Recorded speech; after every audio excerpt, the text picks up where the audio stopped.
दबंगों से त्रस्त भाजपा महिला मोर्चा जिलाध्यक्ष ने थाने पर दी आत्महत्या की चेतावनी। भाजपा महिला मोर्चा के जिला अध्यक्ष रिंकल सिंह रघुवंशी ने दबंगों की लगातार धमकियों और उत्पीड़न से परेशान होकर आज अपने समर्थकों के साथ मेहरुआ थाने पर धरना शुरू कर दिया। रिंकल सिंह का साफ कहना है कि अगर प्रशासन ने 1 घंटे के भीतर दबंगों को गिरफ्तार नहीं किया तो वह थाने पर ही आत्महत्या कर लेंगी।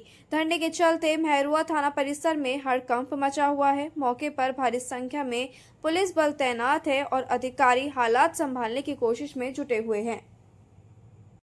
विधायक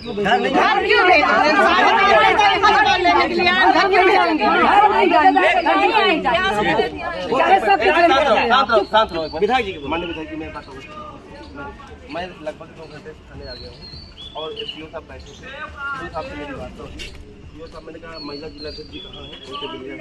उन्होंने कहा मैं उनसे उन्होंने मुझसे कहा तुरंत 2 घंटा पहले कहा मैं घर चुका हूँ।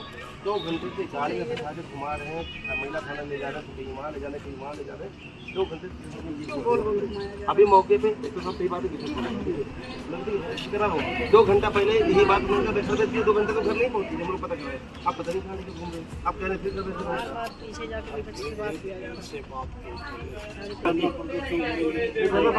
धरना बदल कहाँ कोई कर रहा है यहाँ पे, धरना बदल पता नहीं कहाँ छोड़ा दे रो रहा है। हमको मार के बंदर करवाया है सीओ को बुला दो, उससे मिलने बस खाली हमको इनकाउंटर हो जाए, ठीक है। अरे माई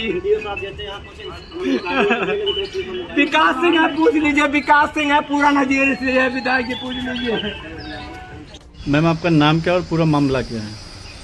जी मैं भाजपा महिला मोर्चा जिलाध्यक्ष हूँ अम्बेडकर नगर से। और मामला ये है कि मेरा नाम है रिंकल सिंह रघुवंशी। मामला ये है कि भाई साहब हमारे गांव में एक तालाब है जो कि सरकारी तालाब है और मैं अपने गांव से पूर्व में प्रधान भी रह चुकी हूँ। गांव में कुछ गलत सही होता है तो प्रधान होने के नाते मेरी कुछ ना कुछ जिम्मेदारियां अभी भी बनती हैं कि मैं अपने गांव में जो ऊंच नीच हो रहा है उसके लिए सोच सकूं, गलत और सही का निर्णय ले सकूं। तो कल गांव का जो तालाब है उस तालाब पे जो है ये है, यहाँ से हिस्ट्री शीटर है दीपू सिंह दीपक जी, जो कि तालाब पे जेसीबी ले करके मेढ़ा बनवा रहे थे। उस तालाब में 3-4 गांव के पानी आते और जाते हैं। वही में मेढ़ा रुकवाने के लिए मुझे पता चला, गांव के 2-4 लोगों ने मुझसे बताया कि वहाँ ये मेढ़ा बनवा रहे हैं। गांव वालों के कहने पर मैं जो है जब वहाँ गई तो मेढ़ा वहाँ सच में बांधा जा रहा था। तो मैंने कहा आप अपनी जेसीबी हटवा लीजिए, आपने किससे आदेश लिया है, आपको अथॉरिटी क्या है कि आप जो है मेढ़ा बनवा रहे हैं, क्योंकि पानी इसी से बहता है और इसी से जो है आता जाता 3-3 गांव का पानी उसी के द्वारा निष्कासन होता है और इससे गांव वालों को दिक्कतें हो सकती हैं। तो ये हमको वहीं से उल्टी सीधी गालियां देने लगे, बोले जेसीबी नहीं हटाएंगे। कहते सुनते ही इन्होंने अपनी जेसीबी तो हटवा ली, लेकिन ये लगातार मुझे गालियां देते रहे। जेसीबी हट गई भाई साहब, मैं वहाँ से शांत होकर अपने घर चली आई, बात वहीं पर खत्म हो गई। ये लड़ाई मेरी लड़ाई नहीं थी, ये पूरे गाँव की लड़ाई थी। जब 3-3 गाँव का पानी जिस तालाब से बहता हो, इसके लिए मुझे लगा कि आवाज़ मुझे उठानी चाहिए। मैंने इनको जब रोकने की कोशिश की तो ये मुझे उल्टी सीधी गालियां बक के तुम कितनी बड़ी नेता हो और योगी जी और मोदी जी तुम्हारे आकर क्या कर लेंगे, तुम रुकवा कर दिखाओ जेसीबी।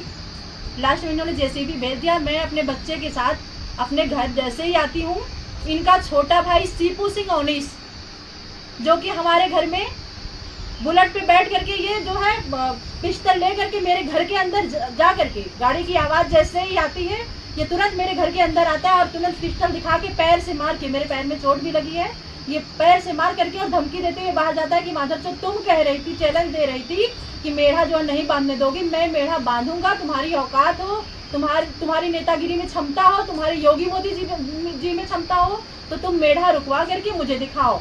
इतना कहते हुए हरजन बस्ती में मेरे हस्बैंड जी वहाँ कुछ गांव के लोगों से बात कर रहे थे।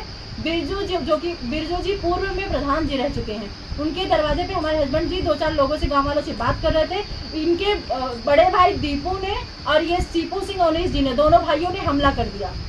मैं भी वहाँ दौड़ के गई। लास्ट में आके मैंने भाई साहब थाने पे तहरीर दी तो थाने पे पूरे दिन भर में कोई सुनवाई नहीं हुई। पूरा दिन भर मैं थाने पे बैठी रही, दिन भर में मेरी एक भी बात नहीं सुनी गई। जहाँ मैं जनता के लिए लड़ती थी, आम लोगों के लिए लड़ती थी, आज मैं दर दर भटक रही हूँ। कल से मैं थाने पे बैठी हूँ, मेरी कोई सुनवाई नहीं हो रही। यहाँ तक कि मैंने पानी नहीं पिया है। और विपक्षी इतना दबंग है कि 5 साल 6 साल पहले उसने एक हत्या कर दी है गाँव में। अभी 6 महीने पहले उसने बूथ अध्यक्ष को मरा हुआ जान के छोड़ा था, और वो सीधे सीधे मुझे ही नहीं पूरे भाजपा को चैलेंज करता है।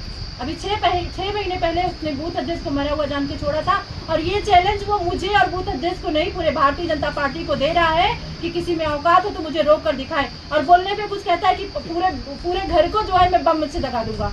तुम क्या कर लोगी भाई साहब? ऐसी स्थिति में मैं घर नहीं जा रही हूँ। मेरे पास मजबूरी, अगर मैं घर जाऊँ तो वो हत्या कर देगा, कब कर देगा, कैसे कर देगा, इसलिए मैं थाने पे विवश होकर मजबूर होकर सुबह से अंदर जब छोड़ के यहाँ थाने पर बैठी हूँ।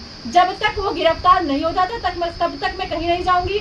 अगर वो 1 घंटे में गिरफ्तार नहीं होता है तो मैं सब पूरे समाज के सामने, और ये मानते हुए कि कानून से कोई जो है सहायता ना मिलने के कारण मैं आत्महत्या कर लूंगी। 1 घंटे का समय मैं दे रही हूँ। अगर 1 घंटे में गिरफ्तारी नहीं हुई तो मैं अपने आप को समर्पित कर दूंगी इसी थाने पे, लेकिन मैं घर नहीं जाऊंगी लौट के।